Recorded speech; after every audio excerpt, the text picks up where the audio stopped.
broers en susters. Ons het 'n aantal meelewing en gelukwensings vanmôre.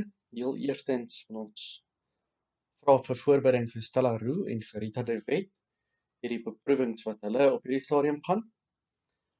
Dan het ons 'n paar gelukwensings. Heel eerstens vir ons vir Heila Jacobs gelukwens met 'n kleinseun wat gebore is.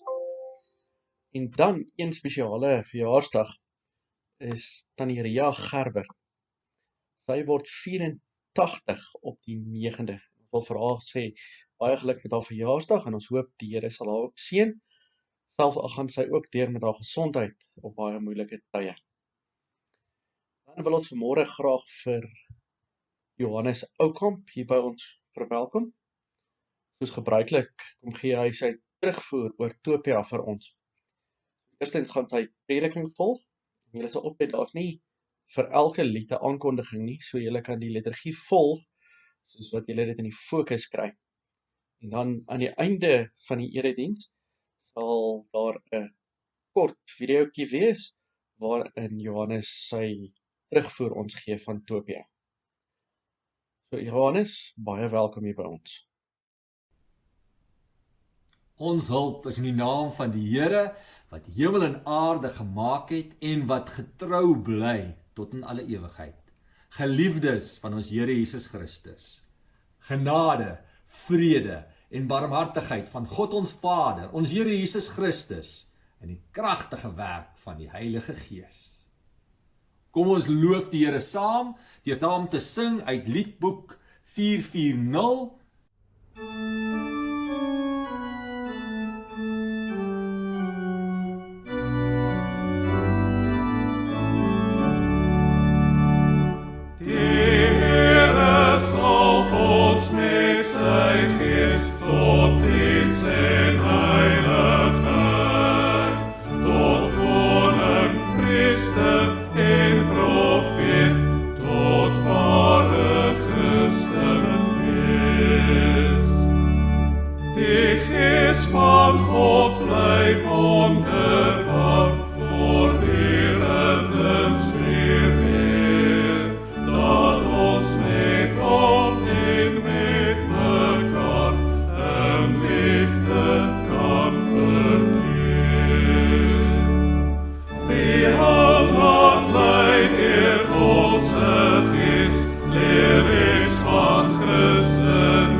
Kom ons bely ons geloof saam met kerke reg oor die wêreld en oor alle eeue.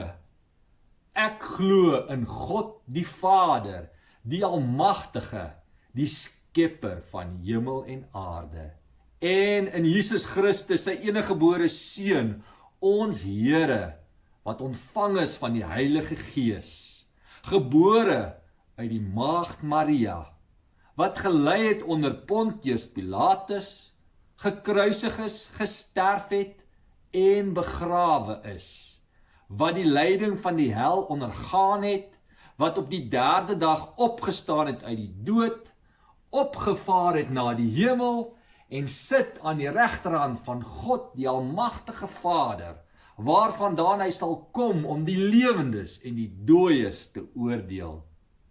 Ek glo in die Heilige Gees.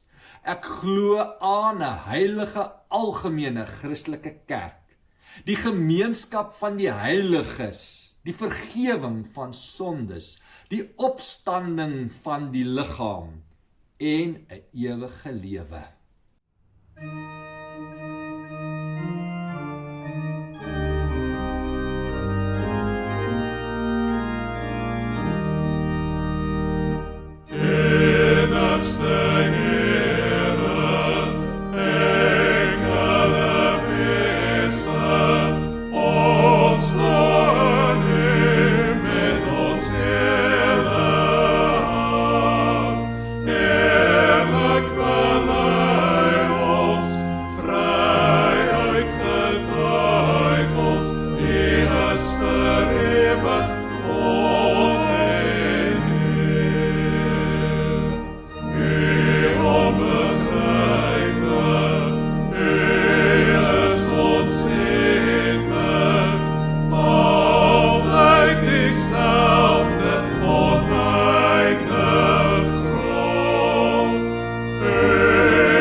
Nou dat ons ons geloof bely het, kom ons verootmoedig onsself en ons speel ons in God se wet.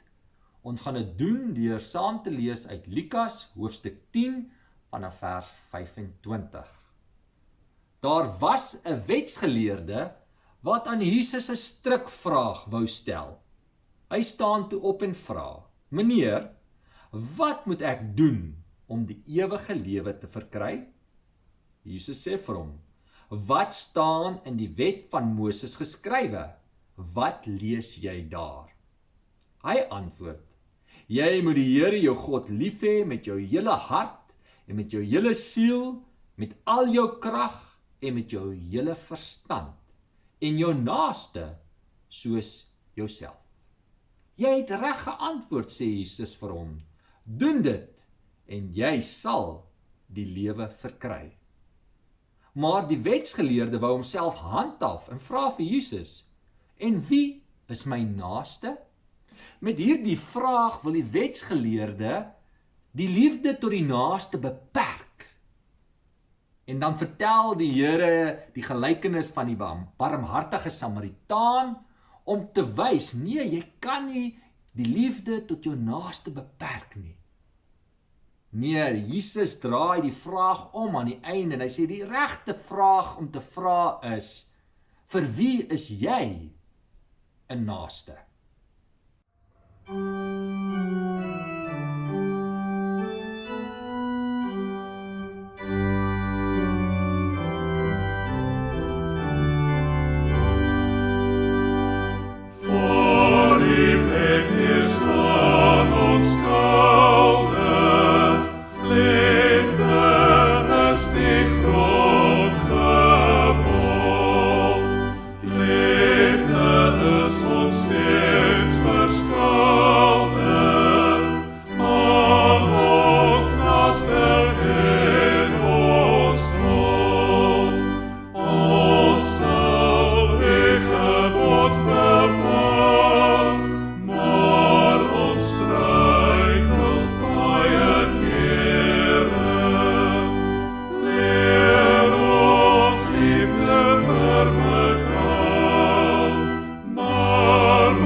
Kom ons bid saam.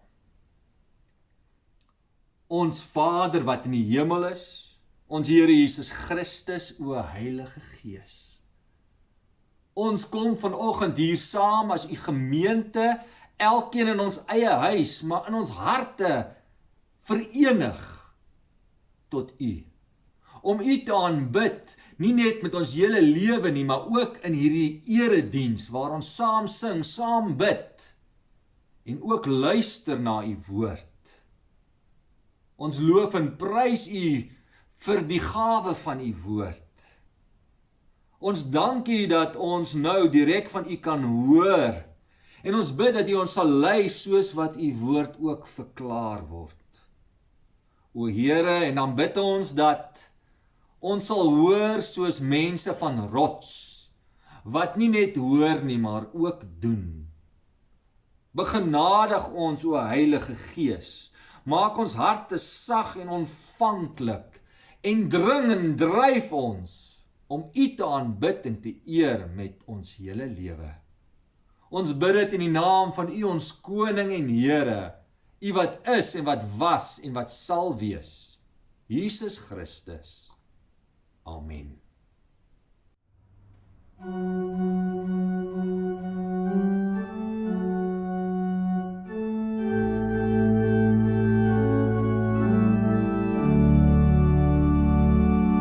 Laat Heer die vrede deur my vloei, waar haat is, laat ek deur die liefde bring.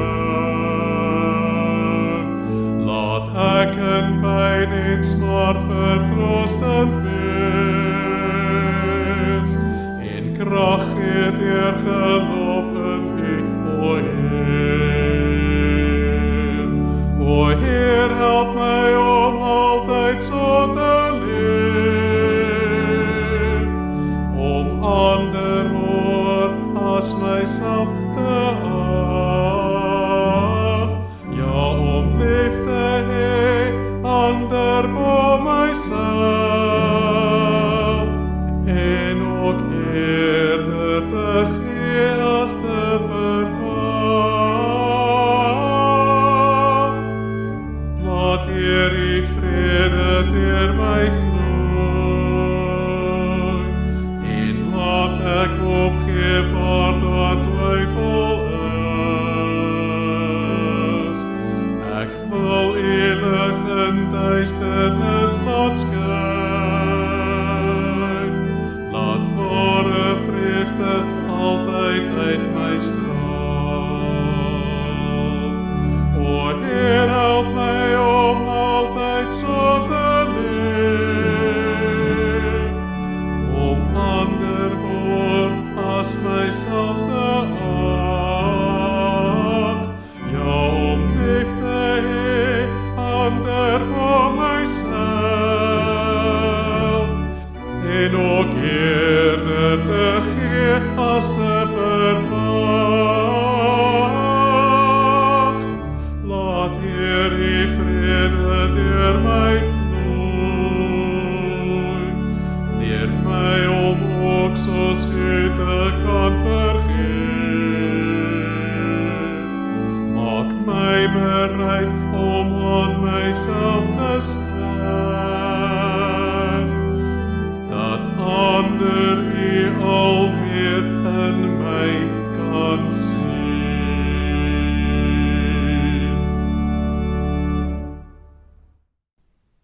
Kom ons maak ons Bybels nou oop en ons lees uit die evangelie soos beskryf deur Johannes, hoofstuk 13. Johannes hoofstuk 13, hier is dit nou nog voor ons Here Jesus se gevangeneming en kruisiging, maar dis in die tyd wat hy nou alleen met sy disippels praat. Ons lees vanaf vers 1 en dan weer vanaf vers 31. Voor die viering van die Paasfees het Jesus reeds geweet dat die tyd vir hom gekom het om van hierdie wêreld af na die Vader oor te gaan. Hy het sy eie mense wat in die wêreld is liefgehad. Hy het hulle tot die uiterste toe liefgehad. En dan vind ons die voetwassing. Ons vind dan ook dat Judas aangewys word as die verraaier en dat hy uit die vertrek uit gaan. En dan lees ons nou verder vanaf vers 31. Toe Judas uit is, sê Jesus, nou word die Seun van die mens verheerlik en God word deur hom verheerlik. En aangesien God deur hom verheerlik word, sal God self hom ook verheerlik. En hy sal hom binnekort verheerlik. My kinders, ek is nog net 'n klein rukkie by julle. Dan sal julle my soek, en soos ek vir die Jode gesê het, sê ek vir julle ook. Waar ek heen gaan, kan julle nie kom nie. Ek gee julle 'n nuwe gebod. Julle moet mekaar lief hê. Soos ek julle lief het, moet julle mekaar ook lief hê. As julle mekaar lief het, sal almal weet dat julle disippels van my is.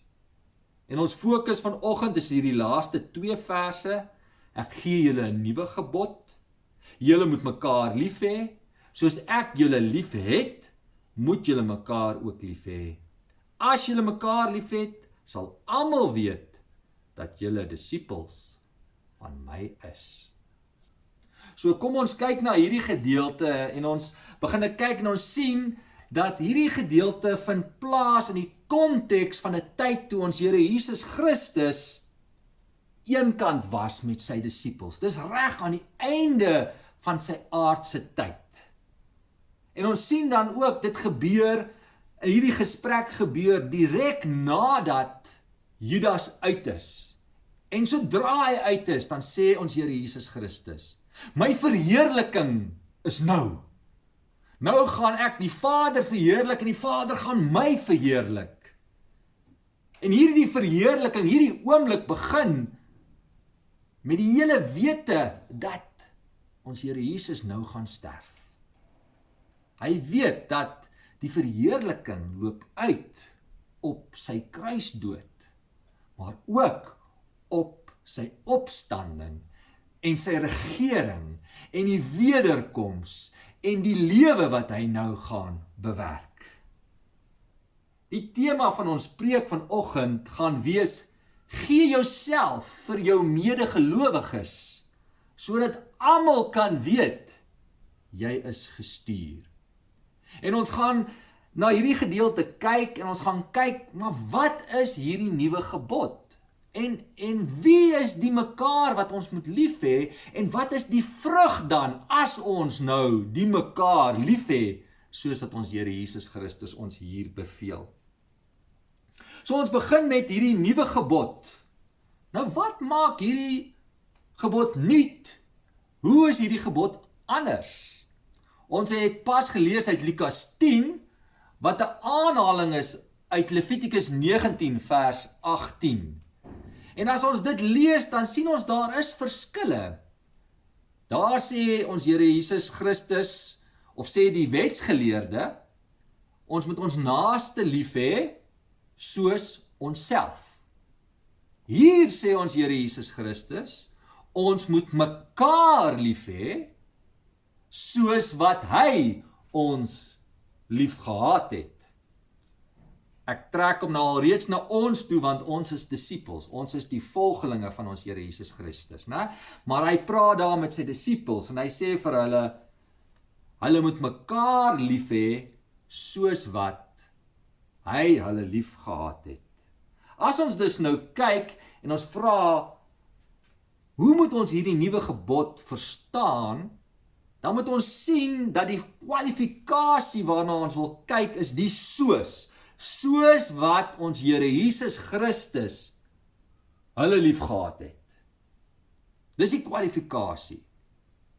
Nou as ons net na die taal kyk, dan sien ons die taal dui aan dat hierdie 'n eenmalige gebeurtenis is. Dis nie dat Jesus sê, julle moet my lief hê soos wat ek julle oor 'n periode lief gehad het nie. Hy sê, julle moet my lief hê soos wat ek julle lief gehad het. Eenmalige gebeurtenis. So kom ons probeer dan hierdie eenmalige gebeurtenis verstaan. Is dit so? Die taal gee vir ons so 'n aanduiding. Nou as ons God se woord wil verklaar, is dit dan baie belangrik dat ons die woord gebruik om homself te verklaar. As ons nou dat die voetwassing kyk, dan begin dit met 'n stelling dat ons Here Jesus Christus sy mense lief het tot die uiterste toe. En dan sien ons iets daarvan in die voetwassing. Hy gaan doen hierdie slawewerk en hy roep daardeur ook sy disippels op. Hy sê, net soos wat ek julle gedien het, moet julle bereid wees om mekaar te dien. Maar die voetwassing het 'n verdere betekenis. Die voetwassing is definitief 'n heenwysing na ons Here Jesus Christus se kruisdood. Daar waar hy sy bloed stort aan die kruis, was hy ons ook skoon van ons sonde. Ons sien hierdie heenwysing in die gesprek wat ons Here Jesus met Petrus het. Eers wil Petrus nie dat die Here hom was nie, en dan wil hy die Here moet meer doen as net sy voete was. Maar in hierdie gesprek dan sê ons Here in vers 7, Petrus, jy begryp nie nou wat ek doen nie. Jy gaan dit eers later verstaan. En dan sê hy ook, as ek jou nie was nie, het jy nie deel aan my nie. En hierdie wys dat die voetwassing meer is as net bloot voete was. Dit gaan ook om iets te wys van die kruisdood van ons Here Jesus wat voorlê. So die konteks van hierdie liefde wys al iets van 'n opofferende liefde. As ons nou verder kyk om hierdie konteks te verstaan, dan kan ons in die res van die boek gaan kyk. So vind ons byvoorbeeld in Johannes 15, waar ons die gedeelte kry oor die wingerdstok, hierdie woorde in vers 12 en 13. Julle moet mekaar lief hê soos ek julle lief het, of lief gehad het, as jy dit meer letterlik vertaal. Baie dieselfde woorde, né? En dan kom vers 13 en hy verklaar vir ons vers 12. Dit sê, niemand het groter liefde as dit nie, dat hy sy lewe vir sy vriende aflê. Hier begin ons die lyn kry. Die Here sê, eenmalig, julle moet my lief hê soos ek julle lief het. Eenmalig. Wat beteken dit? As ons lees in die konteks van die voetwassing, dis 'n opofferende liefde. Dis 'n liefde wat heenwys na die kruisdood. Johannes 15 gebruik dieselfde woorde en wanneer vers 13 dit verklaar, dan is dit die aflê van 'n lewe vir 'n vriend. Ons sien dus nog 'n heenwysing, dit wys lyk my na die kruisdood, hierdie eenmalige liefde van Christus wat ons moet na toe gaan, is die liefde wat hy gewys het deur bereid te wees om aan die kruis te sterf. Kyk ons dan ook verder in die skrif en ons kyk in 'n ander boek en ons kyk in 1 Johannes 3 vers 16. Ons ken almal Johannes 3 vers 16, maar hierdie is nou 1 Johannes 3 vers 16, staan die volgende: hieraan weet ons wat liefde is, dubbelpunt. Met ander woorde, wat nou gaan volg, gaan vir ons verklaar wat liefde is. Jesus het sy lewe vir ons afgelê. Ons behoort ook ons lewens vir ons broers af te lê. As ons dus hierdie vers in sy konteks lees, maar ook in die Hebreër boek en in die Bybel, dan is dit vir ons duidelik dat die nuwe gebod waarop Jesus sê ons lewens moet skoei, ons gee vir mekaar moet skoei, ons lief hê vir mekaar moet bou, is daardie eenmalige daad van liefde wat hy vir ons bewys het toe hy aan die kruis gesterf het. Dit is die maatstaf. Dit is waarheen die vergelyking vergelyk. Ons moet mekaar voortdurend lief hê as mens letterlik dit lees, soos wat Jesus ons eenmalig lief gehad het deur aan die kruis te sterf. As ons nou weet hierdie nuwe gebod sê vir ons dis hierdie liefde, moet ons nou uitmaak, want daar's nog iets wat anderste is, wie's hierdie mekaar? Want hier staan, julle moet mekaar lief hê. In die Lukas 10 gedeelte, en die ander gedeeltes praat dit van ons naaste lief hê.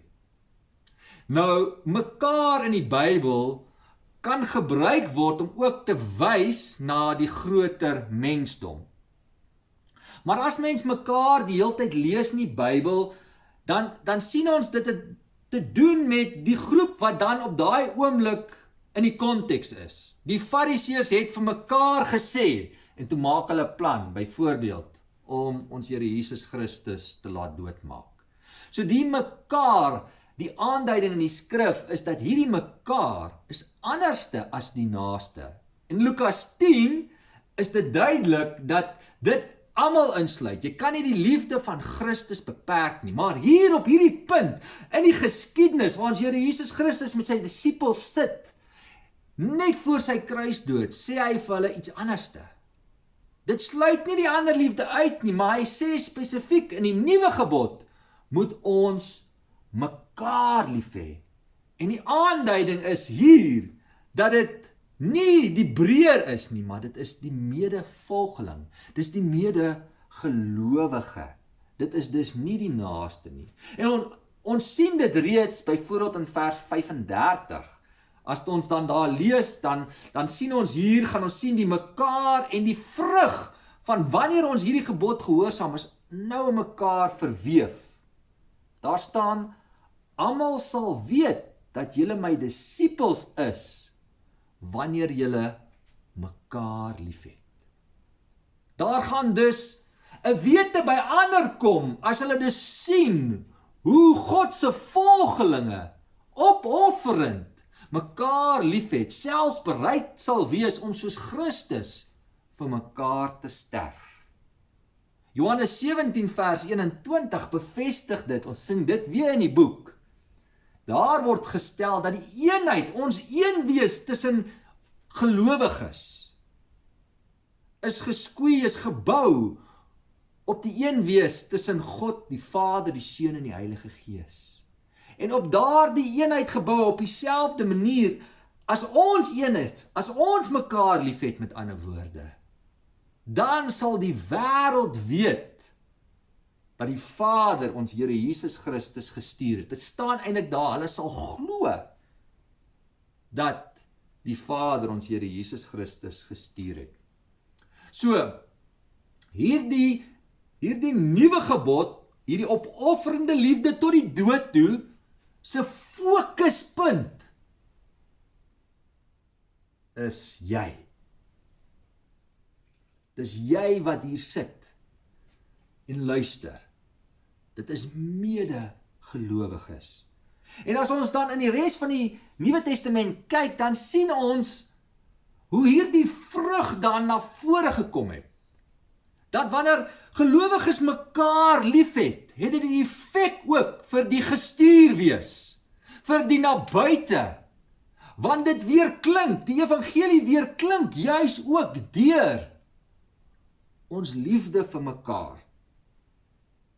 Men sien dit byvoorbeeld in Handelinge 11 vers 28. Men sien dit in Handelinge 11 vers 28. Ek sien ek het hier verkeerd geskryf.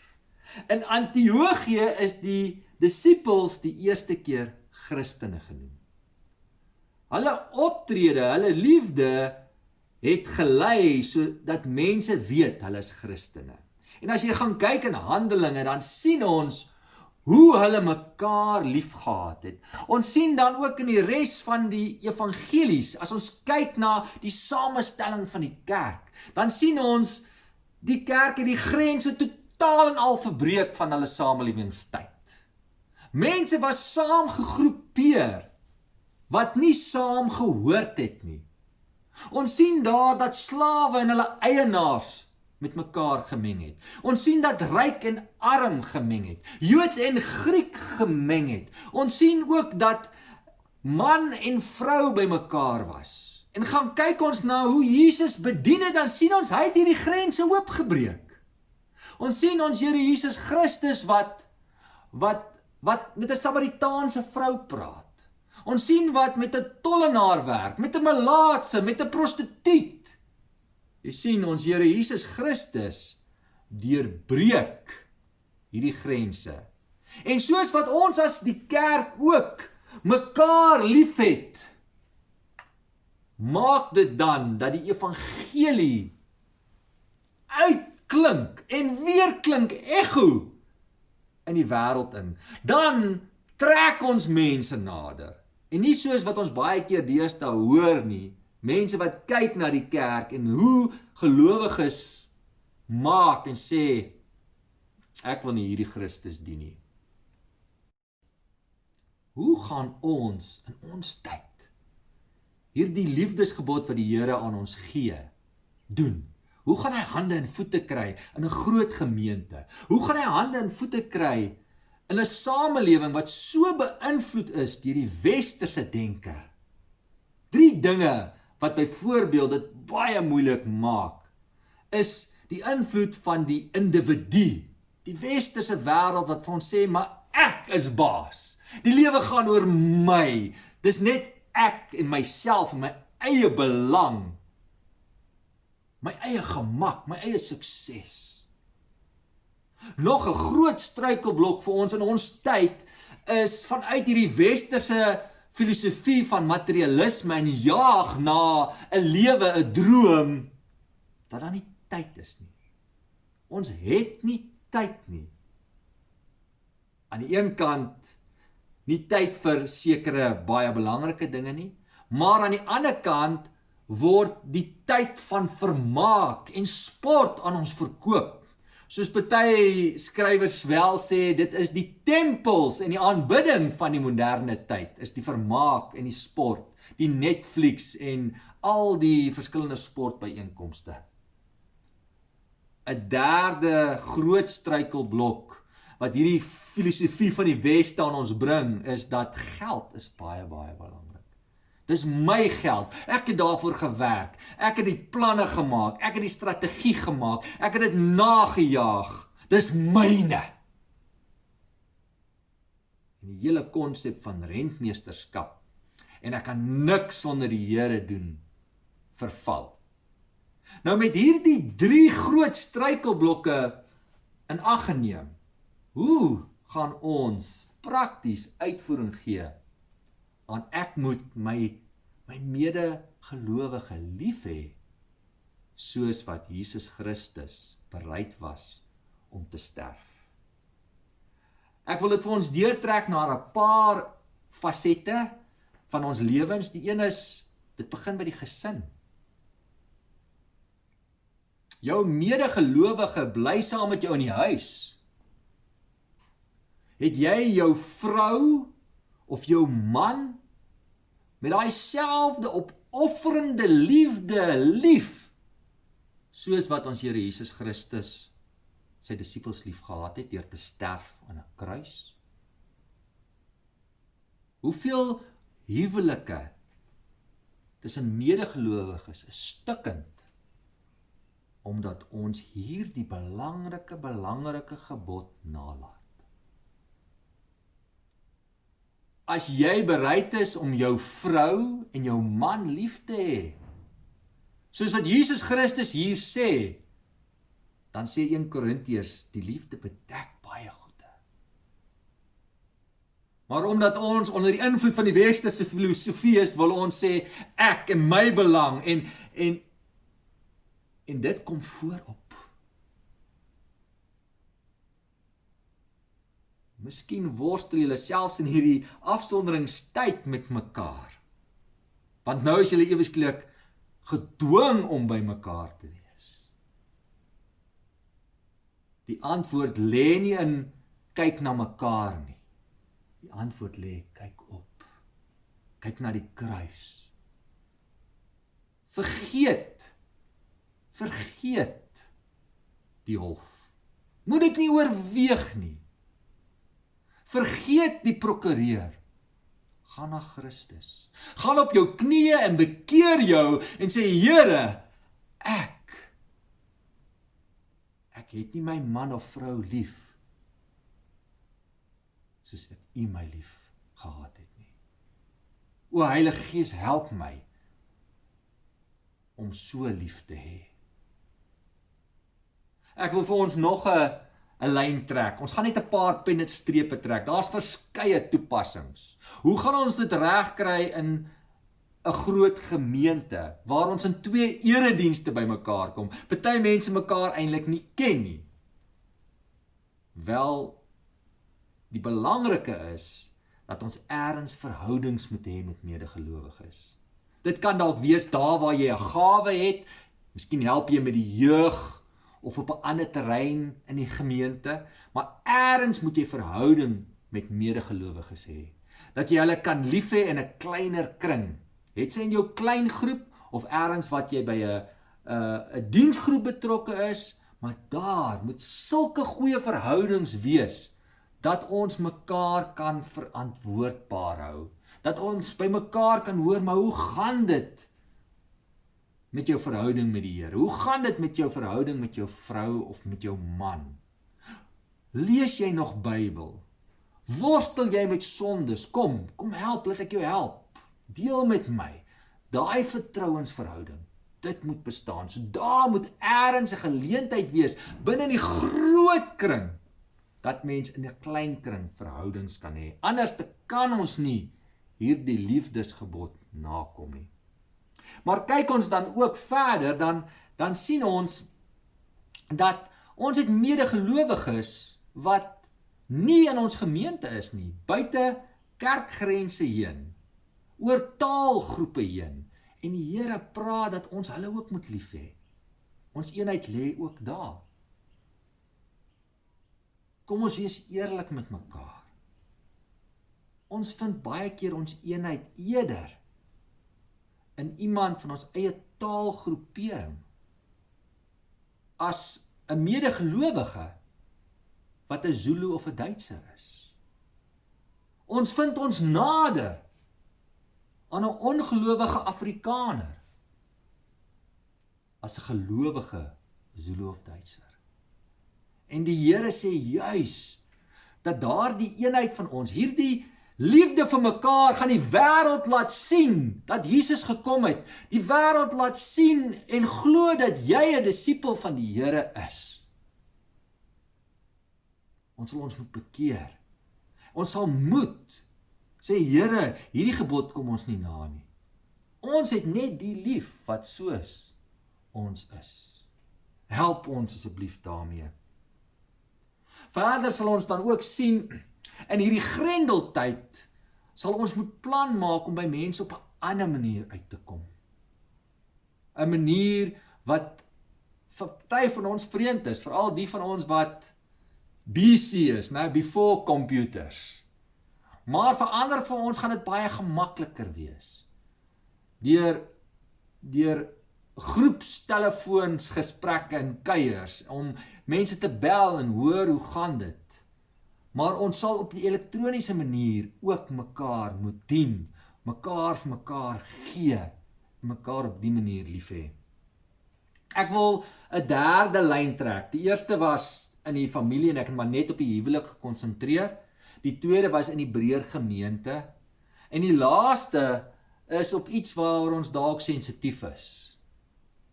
Kerklike bydrae. Jy sien, die westerse filosofie sê dis my geld. Dis my vermoëns wat dit bymekaar gemaak het. Maar die Here sê, jy kan niks sonder my doen nie. Jy is rentmeester. Alles wat jy het ek vir jou gegee. Dink maar aan Nebukadneser, hy het daar gestaan en gekyk en homself geprys. En die volgende dag toe eet hy gras. Jy beheer nie jou lewe nie. Jy het geen beheer. Jy kan nie môre opstaan as die Here jou nie genadig is nie.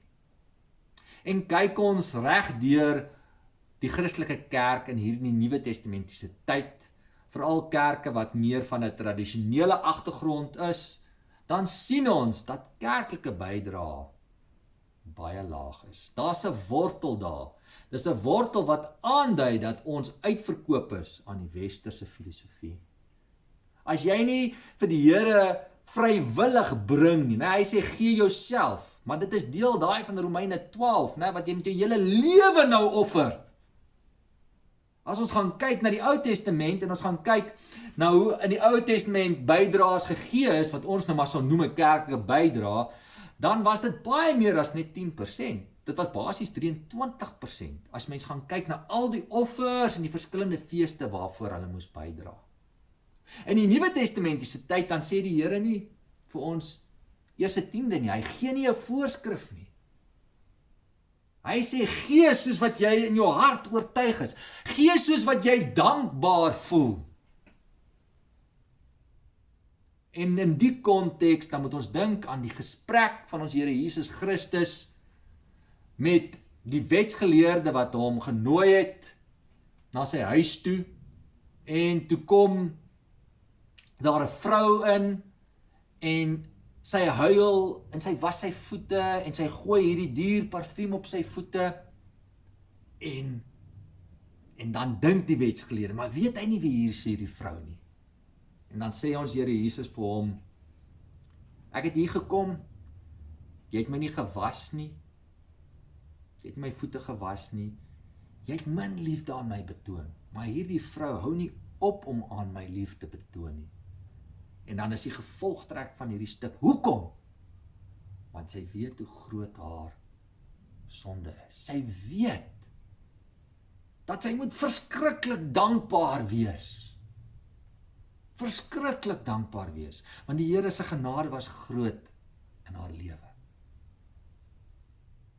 As jy min wil gee vir die Here, en ons praat nou nie net van geld nie, maar jou hele lewe, maar in hierdie punt, jy nie vrywillig regtig wil gee nie, dan sê die Bybel vir jou, gaan herbesin, gaan dink oor jou verlossing, verstaan jy regtig wie jy is, hoe sondig jy is, en hoe groot die genade is van ons Here Jesus Christus. En daarom, nog 'n manier wat ons vir ons medegelowiges gaan gee is, om ons geld te kom gee. Ons sien dit in daai tyd in die Nuwe Testamentiese tyd, dan sien ons die wat gehaat het gegee, sodat die wat nie het nie, kon hê. En almal het genoeg gehad. En veral ook nou in hierdie tyd waar ons ingaan, gaan dit verskriklik belangrik wees.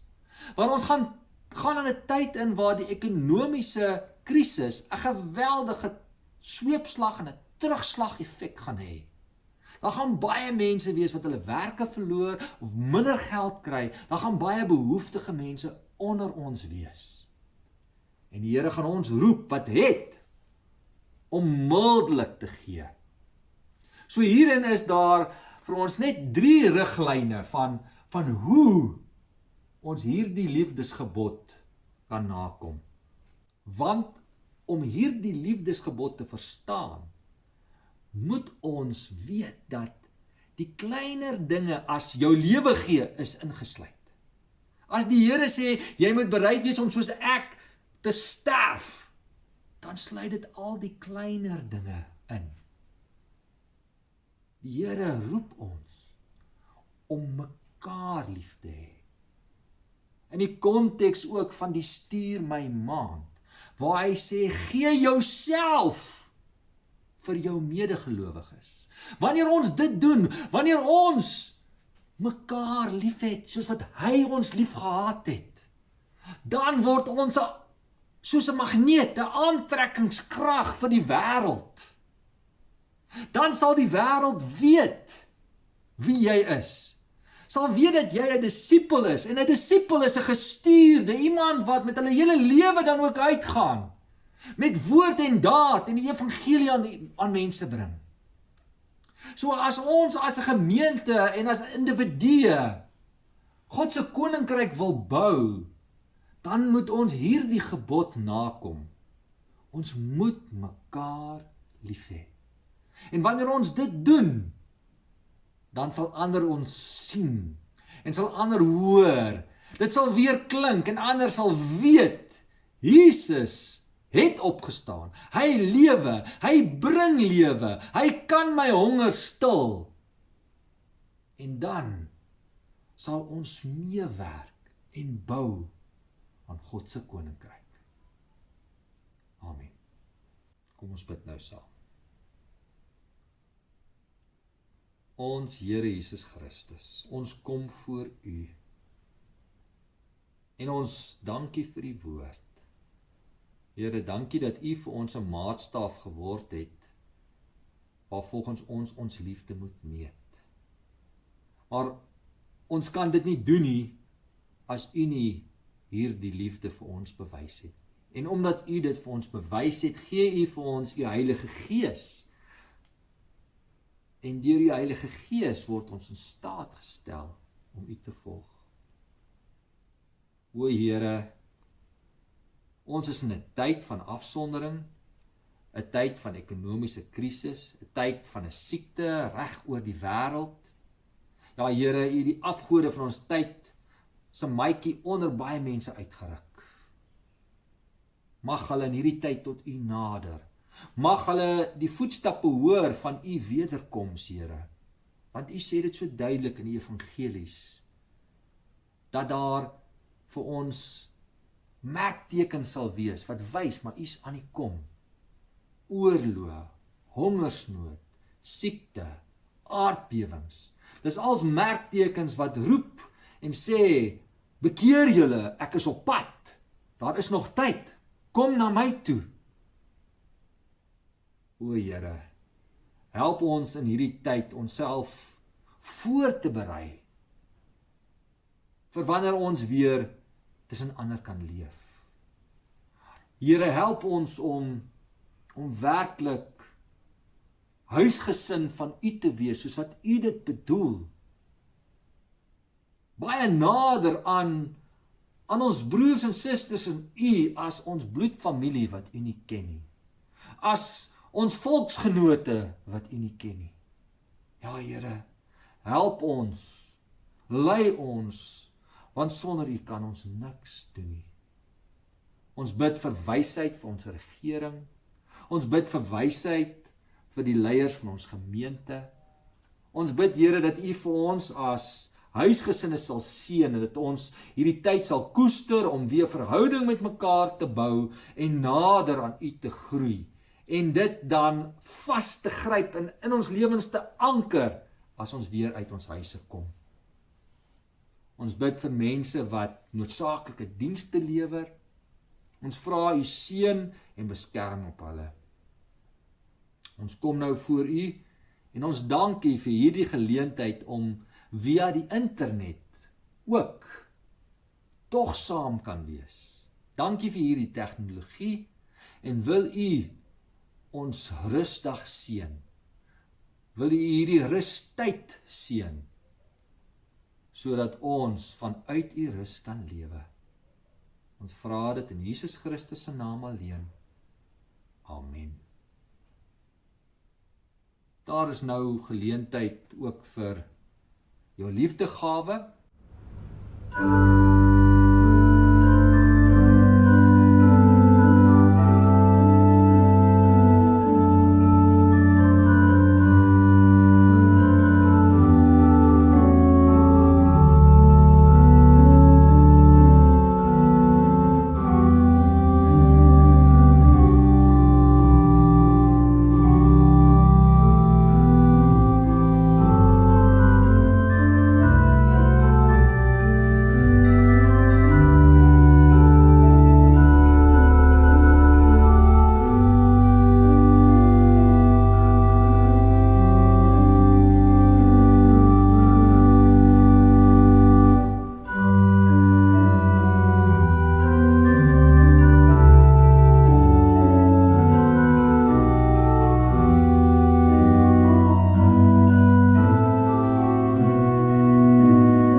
ontvang nou die seën van die Here.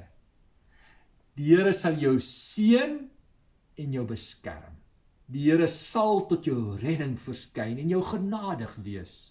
Die Here sal jou gebede verhoor en aan jou sy vrede gee. Amen.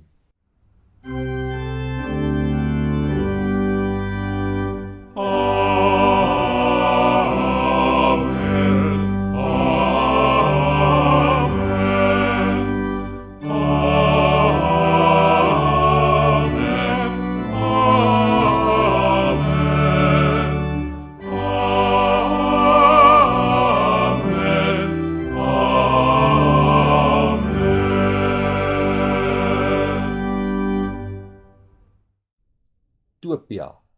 Die lewe maak sin met God daarin. God bestuur. Gaan as God stuur. My naam is Johannes Oukamp van Utopia, toerusting en opleiding van predikante in Afrika. By Utopia is ons passievol oor God en wil ons hom dien en eer. As 'n span is ons oortuig dat diensknegleiers vir God 'n belangrike sleutel is om nasies te disipel. Diensknegleiers wat hom alleen wil aanbid en hul naaste wil dien. En daarom is dit ook ons roeping by Utopia om diensknegleiers te dien. En om dit te kan doen, moet ons self diensknegleiers wees. Soos Paulus sê, volg my voorbeeld, soos wat ek Christus volg. In hierdie video wil ons jou ietsie oor Utopia vertel, na aanleiding van 'n gebeure wat in Zimbabwe op 15 Februarie plaasgevind het. Aan die einde van die middag staan Dominee Godfrey op en hy sê, ek het nog my hele lewe lank my voorvaders aanbid. Maar hierdie naweek het ek geleer en het God my oë oopgemaak dat hy naby is en dat ek direk met hom kan praat. Hoe het dit gebeur dat hierdie wonderlike moment in Dominee Godfrey se lewe plaasgevind het? Jesaja 6 vers 8 sal vir ons lig hierop werp. Toe het ek die Here hoor vra, wie kan ek stuur? Wie sal ons boodskapper wees? Ek het geantwoord, hier is ek, stuur my. Hierdie moment het gebeur omdat God die geskiedenis bestuur. Hy roep, hy stuur. God het my en Tinus op die voorpunt gebruik, maar hy het 'n klomp ander mense gebruik om sy plan te laat plaasvind. Byvoorbeeld 'n vroutjie uit Dominee Godfrey se gemeente. Sy het 'n vorige opleiding bygewoon, die lewende water geproe, dit gaan uitdeel en by die volgende opleiding het sy Dominee Godfrey saamgebring. Die Here gebruik ook vir Dominee Shenamo van die Back to the Bible College in die Barberton omgewing. Ek gee daar klas, ek gee ook gereeld terugvoer by gemeentes en so leer ek vir Tinus Herman ken by die Rooihuiskraal gemeente. Ek kom agter hy ken God se woord baie goed en hy het 'n passie vir God en sy woord. Ek moedig hom toe aan om sy gawe ook by Back to the Bible te gaan benut en daar te gaan klas gee. Daar leer hy vir Dominee Shenamo ken. En Dominee Shenamo vra hom op 'n geleentheid, Tinus, wil jy nie oorweeg om by 'n naweekbediening in Zimbabwe betrokke te raak nie? In die periode vooraf het Tinus juis vir God gevra of hy nie hom 'n geleentheid sal gee om by 'n naweekbediening betrokke te raak nie. Wat 'n goddelike oomblik. God roep en het reeds in Tinus se hart die bereidwilligheid gewek. En so is God besig om voor te berei vir daardie oomblik waar die Utopia span die evangelie aan Dominee Godfrey bring. Hy het nog verskeie mense gebruik in sy voorbereiding. Ek dink byvoorbeeld aan Dr. Flip Buys en vele ander wat God gebruik het om 'n passie en 'n roeping vir die opleiding van kerkleiers in my te laat brand. Aan Elsabeth, Tinus se vrou, wat hy gebruik het om Tinus weer terug te lei na hom toe in 'n periode wat hy nie naby aan die Here geleef het. Aan 'n vrou wat hy vir my gee wat bereid is om saam te gaan daarna waar die kerkleiers is, wat bereid is om in die bos ons kinders te tuiskool. aan gemeentes en gesinne wat deel vorm van God se oespan, fakkeldraers wat help dat die lig van die evangelie helder in Afrika skyn, wat al tot 16 jaar lank by Ethiopië in God se koninkryk belê, die voorpuntwerkers aanmoedig en vir hulle bid, wat dit moontlik maak vir die voorpuntwerkers van God se Ethiopië oespan om bidend te gaan oes daar waar die lande ryp is. God berei my verder voor vir hierdie diensknegt leierskapsrol wat ek moet vervul by Ethiopië, deur vir my in my gesin diensknegt leierskap te leer. Beide my pa en my 2 oupas, nederige diensknegt leiers wat mense lief het en lief gehad het. Menslik gesproke begin die Ethiopië storie wat ook 'n invloed in Dominic Godfrey se lewe het, reeds in die laat 60s. Ek is tans 52 jaar oud. Verlede jaar vertel my mamma my vir die eerste keer van haar groot hartseer na my Boetie doodgebore is. Sy vertel hoe sy soos Hanna vir 'n seentjie gebid het, van die Here gesmeek het en beloof het dat sy hom vir die Here sou grootmaak. En so het my ma en my pa my ook groot gemaak. En die Here roep my reeds op 'n jong ouderdom. En staan dit een na katekisasie kom ek by die huis en sê vir my ouers, die Here roep my as 'n predikant. En op daardie oomblik het ek al ja gesê. Hier is ek, Here, stuur my. Ons vertel julle die Ethiopië storie om julle gemeente te inspireer en aan te moedig om self ook by die opleiding van kerkleiers betrokke te raak. So sou Ethiopië julle gemeente se uitreikspan kon toerus en disippelskapsopleiding by julle gemeente kon doen. Ons wil julle uitnooi om bidend te oorweeg of God nie julle gemeente roep om deel te word van die Ethiopië span nie, deur gereeld voorbereiding te doen en in God se koninkryk by Ethiopië te belê nie. 2 van die plattelandse gemeentes wat al vir 16 jaar deel van die Ethiopië span is, kan ongelukkig nie meer die Ethiopië fakkel dra nie. Sou julle gemeente nie dalk die aflosstokkie kon oorneem nie, deur R500 'n maand in God se koninkryk by Ethiopië te belê nie. Indien julle meer oor Ethiopië wil weet, kyk gerus die Ethiopië video, Wie is ons, wat 'n kort oorsig oor Ethiopië gee. Vertel van ons visie, wat is die realiteit van die kerkleiers waarmee ons werk, wie is hierdie kerkleiers, waar is hulle, wat is die vlak van opleiding, en wat is die 5 hoofonderwerpe wat ons met die kerkleiers behandel. Jy is baie welkom om ook vir my te kontak en ek sal enige verdere inligting met jou deel. Mag die Here julle gemeente seën en mag julle die vrede van ons Here Jesus Christus ervaar.